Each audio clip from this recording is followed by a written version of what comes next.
लेकिन भारती घोष के आरोपों के बाद वहां पर हंगामा मच गया। कुछ स्थानीय लोग भारती घोष का विरोध भी करने लगे। आप देखिए और सुनिए भी।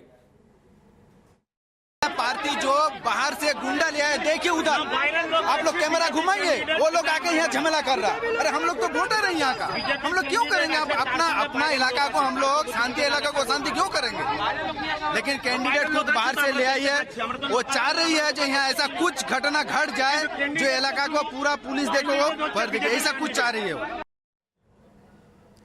तो ये आपने सुना, वहां से प्रतिक्रिया क्या आ रही है। भारती घोष बीजेपी के उम्मीदवार है डेबरा से, वहां से हंगामे की तस्वीरें भी सामने आई हैं। आप देखिए किस तरीके से भारती घोष ने जब आरोप लगाया तो वहां पर किस तरीके से हंगामा होने लगा। पश्चिम बंगाल की डेबरा सीट भी हाई प्रोफाइल है। जो दोनों यहां पर मुख्य प्रत्याशी हैं वो दोनों पूर्व आईपीएस अधिकारी हैं। बीजेपी ने आईपीएस भारती घोष को यहां से टिकट दिया तो टीएमसी ने भी पूर्व आईपीएस हुमायूं कबीर को मैदान में उतारा है। भारती घोष ने आरोप लगाया कि टीएमसी के लोगों ने बूथ को घेर लिया।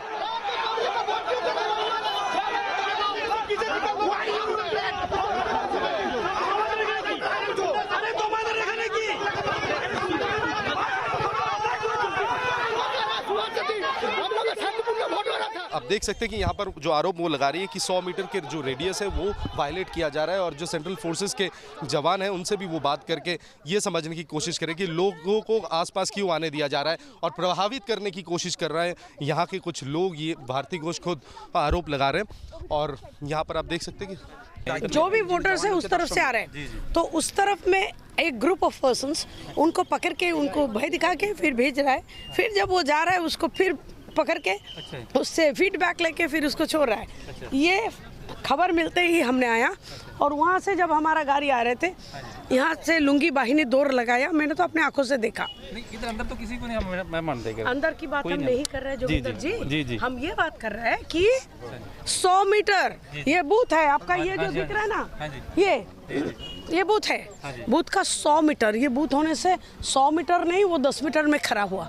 नहीं बूथ इधर है मैम, इस साइड में बूथ। मैं दरी लेके आऊँ और आपको 100 मीटर दिखाऊं कहाँ से कहाँ होता है। ये बूथ है तो इनका 100 मीटर में वो वहाँ खड़ा नहीं हो सकता। ठीक ओके मैम, जमायत नहीं हो सकता। बिल्कुल नहीं हो सकता। भगा देंगे, उधर से भगा देते हैं, और नहीं आएगा इधर। आपको समझ में आ रहा है? नहीं क्यों नहीं आ रहा। वोटर्स को 100 मीटर का अंदर में खड़ा होने के बाद जी वोटर्स को इन्फ्लुएंस करना गैर कानूनी है। हाँ वो तो है ना। ठीक है, बिल्कुल कोई नहीं, इधर कोई नहीं खड़ा होगा। इसके बाद ये जो जगह है बिल्कुल खाली करवा दो। ये वोटर्स जो आ रहा है उनको सीधा आने दीजिए, विदाउट इन्फ्लुएंस आने दीजिए, और विदाउट इन्फ्लुएंस जाने भी दीजिए। ठीक है। ये थी भारती घोष, और खुद वो आकर पूरे इलाके का मुआयना कर रही है। और यहाँ पर जो सुरक्षा कर्मी थे, जो बीएसएफ के असिस्टेंट सब इंस्पेक्टर थे, उनको बाकायदा उन्होंने कंप्लेन किया। और आप देख सकते हैं कि यहाँ पर पूरा जो गाड़ी का काफिला है यहाँ पर थम चुका है। और यहाँ से भारती घोष का कहना है कि उन्हें जब यहाँ से शिकायत मिली वो खुद यहाँ पर आई, और यहाँ पे आप देख सकते हैं कि 100 मीटर के रेडियस के अंदर काफ़ी लोग यहाँ पर भीड़ करके यहाँ पर खड़े हैं, और इसी को ध्यान में रखते हुए यहाँ पर आई और कंप्लेन भी दर्ज करवाई। हालांकि उनकी तरफ से कहा जा रहा है कि कुछ लोग यहाँ पर जो मतदान करने आ रहे हैं उन्हें प्रभावित करने की कोशिश कर रहे हैं। और इस समय पूरा जो डेबरा का इलाका है वो उसमें काफ़ी संवेदनशील जगह भी है, और इस बूथ को भी काफ़ी संवेदनशील माना जाता है। और अभी भी भारती घोष खुद यहाँ पर आकर पूरी स्थिति का जायज़ा लिया, और देख सकते हैं कतारों में लोग यहाँ पर अभी खड़े हैं। बीएसएफ के जवान यहाँ पर तैनात हैं, और इस बूथ के ठीक पीछे का जो इलाका है वहाँ पर काफ़ी लोगों का जमावड़ा देखने को मिला था, वो हमने भी देखा। तो उसी को सामने रखते हुए भारती घोष यहाँ पहुँची, और जो यहाँ पर तैनात है सिक्योरिटी ऑफिशियल्स उन तक अपना कंप्लेन भी पहुँचाई है। और इस तरह से भारती घोष अलग अलग बूथ्स पर जाकर मुआयना खुद कर रही है। वीडियो जर्नलिस्ट सुमित सरकार के साथ तपस सेन गुप्ता, न्यूज़ नेशन, डेबरा। तो ये तापस की रिपोर्ट आपने देखी। पूर्व आईपीएस अधिकारी हैं भारती घोष, उनके मुकाबले भी पूर्व आईपीएस अधिकारी हैं, और ये दिलचस्प एक लड़ाई है। लेकिन विद्या, ये तस्वीरें जो हमने दिखाई, तापस जो रिपोर्ट कर रहे थे डेबरा सीट से, उनके बैकग्राउंड में जितने वोटर्स वहां पर दिखाई दिए उनमें महिलाओं की तादाद काफी ज्यादा रही। खुद महिला उम्मीदवार हैं भारतीय जनता पार्टी की ओर से। जरा एक बार बूथ की जरा तस्वीरें दिखाइए, क्या वहां भी महिलाओं की तादाद ज्यादा है? बिल्कुल। और ये राकेश पहली बार नहीं है, इससे पहले भी जब फर्स्ट फेज की वोटिंग हो रही थी तब भी हमने देखा था कि महिलाएं बढ़ चढ़कर इसमें हिस्सा ले रही हैं। और आज भी जब हम अलग अलग बूथों पर घूम रहे हैं, इससे पहले जिस बूथ पर हम खड़े थे मैं आपको बताऊं तो सबसे ज्यादा संख्या सुबह से जो लाइन में खड़ी थी वो महिलाओं की थी। अभी देखिए एक तरफ पुरुष हैं और दूसरी तरफ कितनी बड़ी तादाद में यहाँ पर महिलाएं खड़ी हैं। जरा मैं अपने वीडियो जर्नलिस्ट विकास को बोलूंगा कि विकास दिखाइए, देखिए यहाँ पर कितनी बड़ी संख्या में महिलाएं खड़ी हैं। और मैं देख रहा हूं कि टोटो जिसे ई रिक्शा कहते हैं उसमें सवार होकर, क्योंकि यहाँ पर गर्मी बहुत ज़्यादा है, मौसम इतना अच्छा होता नहीं, अनुकूल होता नहीं है कि दोपहर में या फिर 9 बजे के बाद जब धूप चढ़ जाती है तो आप बाहर निकल सके, लेकिन टोटो में ऑटो रिक्शा पर सवार होकर महिलाएं यहाँ पहुँच रही हैं।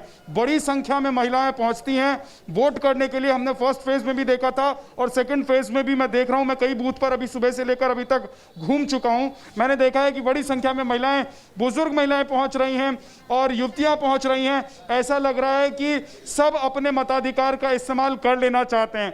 वो क्या करना चाहते हैं? वो दीदी को बचाना चाहते हैं, वो नई सरकार को लाना चाहते हैं। इसके बारे में हम ना किसी से पूछेंगे ना बात करेंगे, लेकिन कम से कम हम ये देख रहे हैं कि महिलाएं भी बढ़ चढ़कर इसमें हिस्सा ले रही हैं। मैं कोशिश करता हूं, हालांकि भाषा की थोड़ी सी समस्या, लेकिन मैं कोशिश करता हूं कि बात हो सके अगर हमारी। आप लोग यहाँ पर वोट करने आ रही हैं, हाँ, अब इतनी धूप है और मैं देख रहा हूं कि इतनी बड़ी संख्या में महिलाएं पहुंच रही हैं।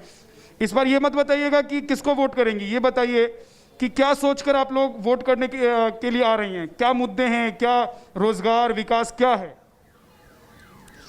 রোজগার বিকাশ এবার ভোট আমার নতুন ভোট একটু নতুন ভোট দেবো, নতুন অভিজ্ঞতা হবে, সেটা ঠিক, কিন্তু যে সরকার আসে আমরা ভোট দিতে এসেছি আমি চাই যে সুস্থভাবে সব কিছু সুস্থভাবে ভোট হোক, এটাই চাই। अच्छा, ये कह रही हैं कि सरकार चाहे कोई भी आए या कोई भी मंत्री बने, मुख्यमंत्री बने, लेकिन प्रदेश का विकास हो, प्रदेश में अच्छा काम हो। विद्या, मैं आगे आपसे चर्चा करूंगा, क्योंकि देखिए जब बिहार चुनाव हो रहे थे, हमारा आप दोनों लोग बिहार में थे और उस समय लगातार इस बात को लेकर चर्चा हो रही थी कि महिलाएं नीतीश कुमार को वोट करेंगी और गेम चेंजर साबित हो सकती हैं, और ऐसा हुआ। इसके पीछे भी बिहार चुनाव में ऐसा हुआ। क्या ऐसे समीकरण पश्चिम बंगाल में होंगे? धीरेन्द्र पुंडी, नंदीग्राम में आप ममता बनर्जी के आवास के पास हैं, क्या हलचल वहां पर दिखाई दे रही है? और साथ ही जितने लोगों से आपने बातचीत की है, पश्चिम बंगाल की महिलाएं, उनका चुनावी मूड आपको क्या समझ में आया? देखिए, इस समय में पहले घर के बाहर दिखा दें, अभी यहाँ उनका स्क्वाड तो आ चुका है जो बाहर की तरफ है, लेकिन अभी निकलने का कुछ ऐसा दिख नहीं रहा है कि वो घर से निकल रही हैं, क्योंकि अभी तक जो सूचनाएं आ रही हैं उसमें अलग अलग जगह दोनों ही पार्टियों की तरफ से कि कहीं उनके पोलिंग एजेंट्स नहीं हैं, कुछ बूथ पर इस तरह की शिकायतें ज़रूर निकलनी शुरू हुई हैं, लेकिन अभी तक ममता बनर्जी के निकलने की बात अभी नहीं दिख रही है। हालांकि उनका स्क्वाड यहाँ लगा हुआ है। राकेश, जो आपने कहा, इस चीज़ को इसलिए भी समझना पड़ेगा बंगाल के अंदर कि अगर हम जो प्रधानमंत्री नरेंद्र मोदी की रैलियाँ लगातार जिन्होंने हम लोगों ने कवर किया वो सब चीज़ें की, तो अगर आप उनका सिर्फ कॉलाज देखें महिलाओं के हिसाब से, तो वो ये सुनने आ रही हैं कि वो सिर्फ देखने आ रही हैं, ज़्यादातर हिंदी समझ नहीं पा रही हैं, क्योंकि जहाँ भी ज़्यादा तादाद आपको दिखेगी वहाँ ग्रामीण महिलाएं बहुत ज़्यादा, हालांकि हर तबके की महिलाएं इसमें दिखी। और पहले बीजेपी सिर्फ एक ब्लॉक बना रही थी। मैं आपको इसको थोड़ा सा डिटेल कर देता हूँ कि पहले जो पूरी रैली थी उसमें एक ब्लॉक महिलाओं का होता था आगे की तरफ, राकेश, और उसके बाद मीडिया चैम्बर होता था। लेकिन पिछली सिर्फ एक रैली के बाद बीजेपी की मजबूरी हो गई कि उसको 2-2 और 3-3 ब्लॉक सिर्फ महिलाओं के लिए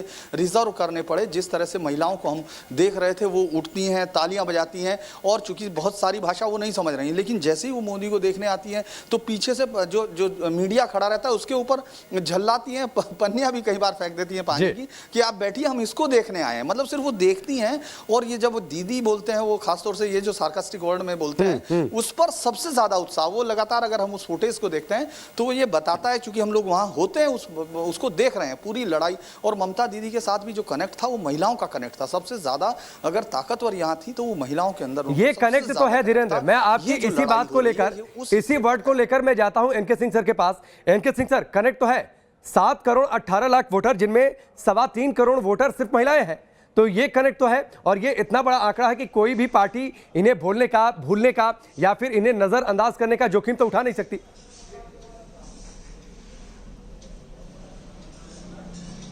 इस पे राकेश एक चीज और जोड़ दे, जो अभी धीरेन्द्र ने कहा है, जो आपका जो सवाल है कि वेस्ट बंगाल में कल्चरली अगर आप देखेंगे तो महिलाएं एसर्ट करती हैं, वो कल्चरली काफी मजबूत होती हैं, लिहाजा वो सोचने की ताकत रखती हैं।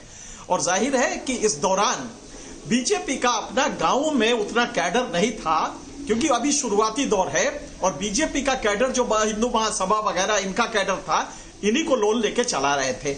जबकि ममता का ग्राउंड लेवल पे कैडर इसलिए कि सत्ता में उनकी शिरकत थी, वो बाल खा रहे थे, तो कैडर ममता बनर्जी का था।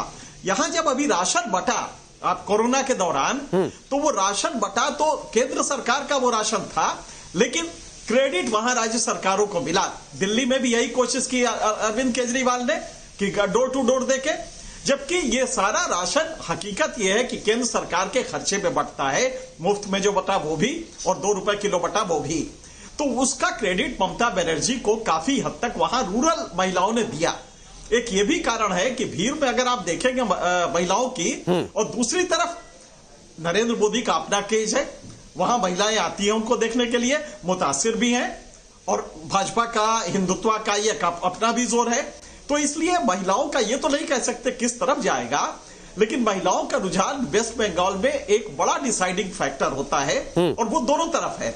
मैं ये मानने को तैयार नहीं हूं कि रूरल वेस्ट बंगाल में ममता बनर्जी का वर्चस्व खत्म हो गया है, क्योंकि जो ये जो आपका बटा फूड अनाज बटा, इन सब में ममता बनर्जी को क्रेडिट जाने अनजाने में चला गया है। और ये यही नहीं गया है, हर चालाक चीफ मिनिस्टर ने इसको धीरे से कैश करा लिया है, जिसको लेकर केंद्र सरकार परेशान है। ये जो आप कानून में बदलाव देख रहे हैं, ये भी उसी का जो दिल्ली में आपने देखा, क्योंकि अरविंद केजरीवाल केंद्र का पैसा लग रहा है, क्रेडिट जा रही राज्य सरकारों को। तो ममता बनर्जी ने ये एक छोटा सा खेल बड़ा खूबसूरती से किया, जिसका उनको लाभ मिल रहा है। ठीक है अवधेश जी, इसी बात को लेकर जब बिहार चुनाव का विश्लेषण हम कर रहे थे तो लगातार इस बात को लेकर चर्चा हो रही थी कि सत्ता किसके पास जाएगी, नीतीश कुमार वापस आएंगे नहीं आएंगे, ये काफी हद तक महिलाएं तय करेंगी। क्या पश्चिम बंगाल में भी वही चर्चा हो रही है, क्योंकि जो वोटर्स का अनुपात है वो 961 है, 1000 अगर वोटर्स हैं पुरुषों के मुकाबले, तो ये एक बेहद दिलचस्प आंकड़ा है। निश्चित रूप से 49% मतदाता और सांस्कृतिक सभ्यतागत रूप से बाकी उत्तर भारत के राज्यों से ज्यादा स्वतंत्र निर्णय वाली महिलाएं निश्चित रूप से चुनाव परिणाम को प्रभावित करती हैं। देखिए 2011 और 2016 में महिलाएं ममता बनर्जी के साथ थी, ये कोई छिपा तथ्य नहीं है। लेकिन 2019 का अगर आप देखेंगे तो महिलाएं टूटी और भारतीय जनता पार्टी की ओर गई। तो जब ममता के रणनीतिकारों ने समझा कि नहीं महिलाएं हमसे छूट रही हैं, तो फिर टीएमसी ने एक गैर राजनीतिक मंच बनाया जिसका नाम है बोंगो जननी।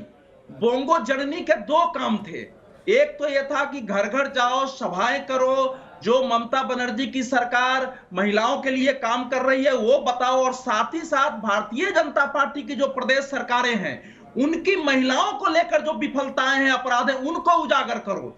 फिर पूरे प्रदेश में पुस्तिकाएं बांटी गई, तो उन्होंने काम करना शुरू किया। और 2020 की जो आप बिहार की चर्चा कर रहे हैं, उसका विश्लेषण जब टीएमसी ने कहा तो कहा नहीं नहीं महिलाओं के बीच जाना ही पड़ेगा। और आपको मालूम है कि आप जाएंगे, धीरेन्द्र वहां हैं, विद्यानाथ, सब लोग देखे होंगे कि वहां एक पुस्तिकाएं बट रही हैं जिसमें चर्चा है कि कैसे हमने जो है सबूजा योजना चलाई है, जिसमें साइकिल दिए हैं, 2700 करोड़ रुपया दे दिया है। कन्याश्री योजना के तहत हमने लड़कियों के 65 लाख युवतियों को जो है लाभ पहुंचाया है। रूपश्री योजना के तहत कैसे लड़कियों को धन दिया है, 67 लाख लड़कियों को लाभ मिला है, 6720 करोड़ रुपया हमने खर्च किया है। ये सब वो प्रचार कर रही है। और भाजपा ने हमला ये किया है कि हमने उज्ज्वला योजना में महिलाओं को प्रमुखता दी, यहाँ 89 लाख से ज्यादा महिलाओं को ये मिला है, हमने आयुष्मान भारत में दिया। तो महिलाओं को लेकर लड़ाई है, लेकिन ये सच है कि भारतीय जनता पार्टी की ओर महिलाओं का झुकाव 2019 से हुआ है, और 2021 के चुनाव में उससे कमी नहीं आई है, उसमें अभी वृद्धि हुई है। अब वो कितनी हुई है ये कहना कठिन है, लेकिन ममता बनर्जी के लिए इस समय एक बड़ी चिंता पश्चिम बंगाल के महिलाओं का 2019 से 2021 के बीच बदला हुआ, सुदृढ़ होता हुआ रुझान निश्चित रूप से है।